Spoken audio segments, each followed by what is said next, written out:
তো ওযু শুরু করার পূর্বে কি করতে হবে? অন্তরে নিয়ত করতে হবে। আর প্রত্যেকে ওযু শুরু করার পূর্বে নিশ্চয় নিয়ত করে থাকেন, আর নিয়ত ছাড়া তো কেউ ওযু করার জন্য প্রস্তুতি নেয় না। আর প্রস্তুতি নেওয়াটাই হলো নিয়ত। মনে মনে সংকল্প করতে হবে যে কেন আপনি ওযু করতে চাচ্ছেন, এই বিষয়টা নিজের মতো করে। এরপরে প্রত্যেকবার ওযু করার পূর্বেই মেসওয়াক করে নেওয়া মুহাম্মদ সাল্লাল্লাহু আলাইহি ওয়াসাল্লামের সুন্নাহ। এজন্য আমরা মেসওয়াক করে নেব।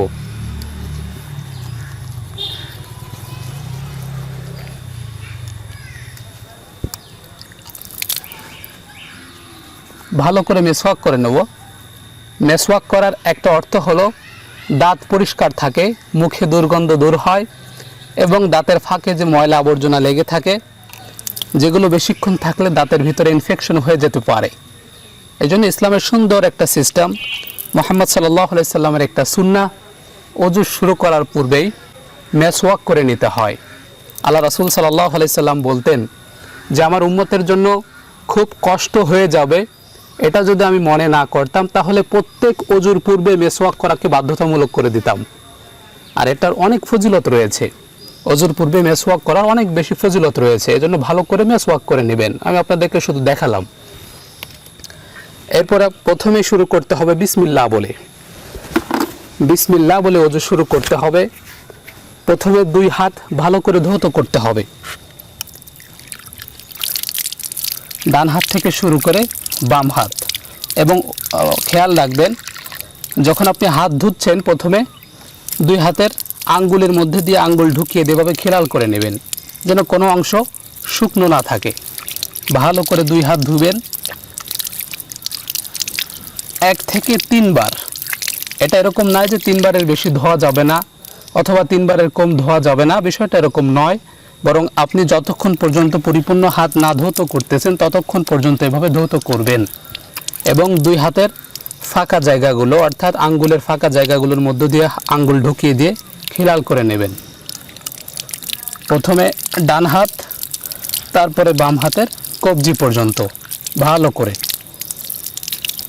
এরপরে কুলি করতে হবে। কিভাবে কুলি করতে হবে? আপনি ডান হাতে পানি নিয়ে মুখের মধ্যে দিয়ে একটু কুলি করে নিলেন, আবারও নিলেন,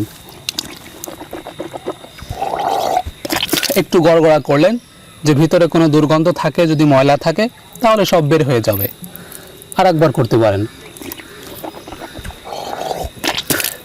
এভাবে 3 বারের মতো করবেন। আল্লাহ রাসূল সাল্লাল্লাহু আলাইহি সাল্লামের সাহাবীরা যখন প্র্যাকটিক্যালভাবে ওযু করে দেখাতেন তখন তারা প্রত্যেকটা অঙ্গ এভাবে 3 বার করে ধৌত করতেন। তো আমি সেভাবে আপনাদেরকে দেখাচ্ছি। তো আপনারা যখন কুলি করবেন, ডান হাতে পানি নিয়ে মুখের মধ্যে দিয়ে ভালো করে মুখটা পরিষ্কার করে নেবেন, একটু গড়গড়া করে নেবেন। এরপরে সাথে সাথে নাকে পানি দিবেন। নাকে এইভাবে ডান হাতে পানি নিয়ে এইভাবে পানি ঢুকিয়ে দেবেন এবং বাম হাতটা ভেজিয়ে এই 2 আঙ্গুল দিয়ে নাকটা পরিষ্কার করে নেবেন। এইভাবে নাকটা পরিষ্কার করে নেবেন।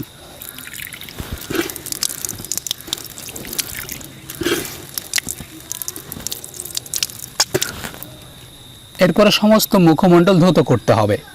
মুখমণ্ডল বলতে আপনার যেখান থেকে চুল গজানো শুরু করেছে, এখান থেকে শুরু করে থুতনির নিচ পর্যন্ত, কানের এই লতি থেকে এই লতি পর্যন্ত সম্পূর্ণটা হলো মুখমণ্ডল। যাদের দাড়ি নেই তারা খুব ভালো করে ধৌত করবেন যেন কোনো অংশ শুকনো না থাকে। 2 হাতে পানি নিয়ে 2 হাতে ধৌত করবেন।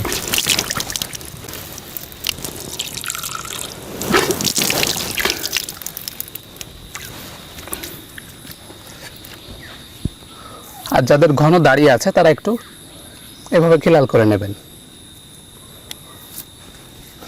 ভালো করে দেখবেন যে মুখের কোনো অংশ শুকনো আছে কিনা। এটা ওযুর একটা ফরজের অন্তর্ভুক্ত। অতএব মুখমণ্ডল কোথাও কোনো জায়গায় শুকনো থাকা যাবে না। শুকনো থাকলে কিন্তু আপনার ওযু হবে না, খেয়াল রাখবেন। এরপরে কি করতে হবে? 2 হাতের কোনোই পর্যন্ত ধৌত করতে হবে। এইভাবে পানিটা নিয়ে কোনোই পর্যন্ত আপনি হাত বুলিয়ে নিতে পারেন ভিজিয়ে, অথবা এইভাবে নিতে পারেন। ডান হাত, তারপরে বাম হাত 1 থেকে 3 বার অবশ্যই ভালো করে ধৌত করে নেবেন। 3-এর অধিক যদি পানি দিতে হয় তাতেও কোনো সমস্যা নেই।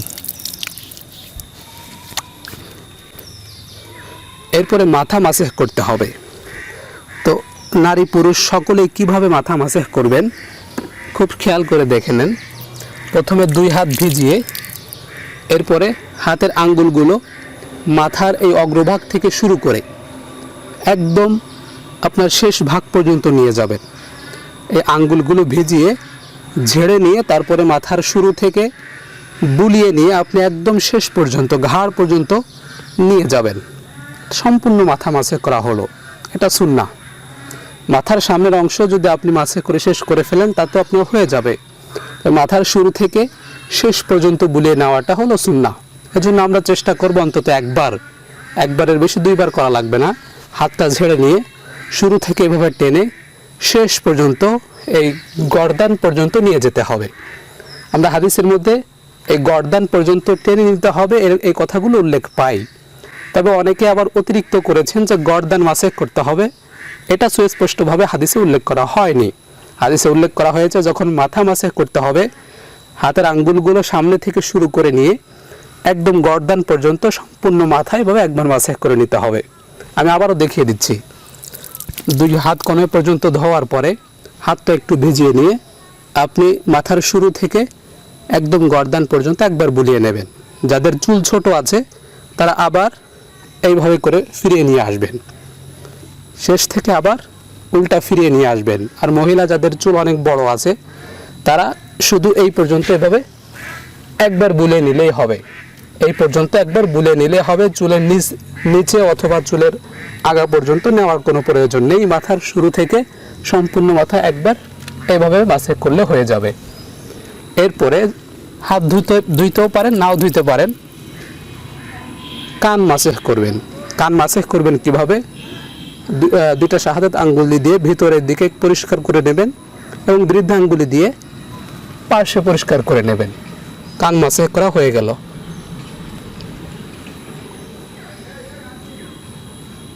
এবার মাসেহ করে নেবেন। অতিরিক্ত গর্দান মাসেহ করার কোনো সহি হাদিস আমরা পাই না, অতএব আমরা অতিরিক্ত গর্দান মাসেহ করার কথা বলতে পারি না।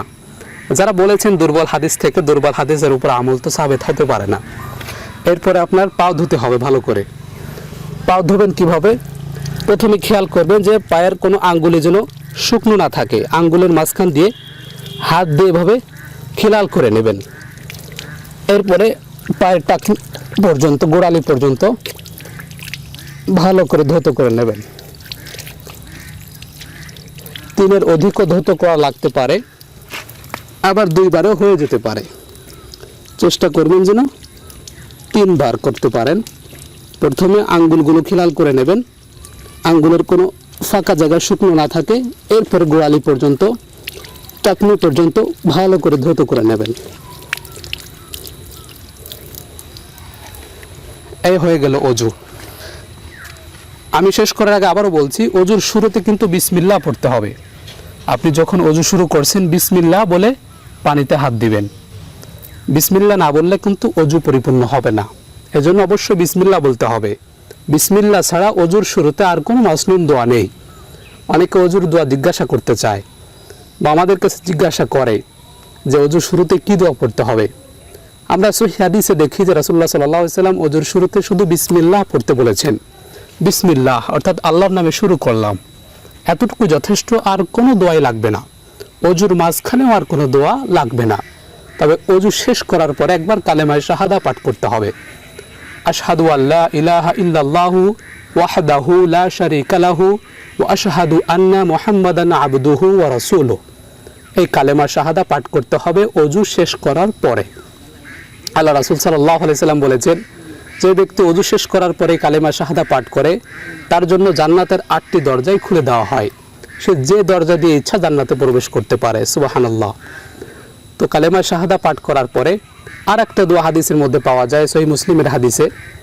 অনেকে দোয়াটা জানেন, আমি একবার বলে দিচ্ছি, খেয়াল করে শুনবেন। দোয়াটা হলো আল্লাহুম্মা জাআলনি মিনাত তাওয়াবিনা ওয়া জাআলনি মিনাল মুতাতাহিরিন। এই দোয়াটা যারা পারেন এই দোয়াটা পাঠ করবেন কালেমা শাহাদা পাঠ করার পরে। আর যারা পারেন না তারা শিখে নেওয়ার চেষ্টা করবেন। আশা করি আমি আপনাদের সামনে পরিপূর্ণ অজু দেখিয়ে দেওয়ার চেষ্টা করেছি।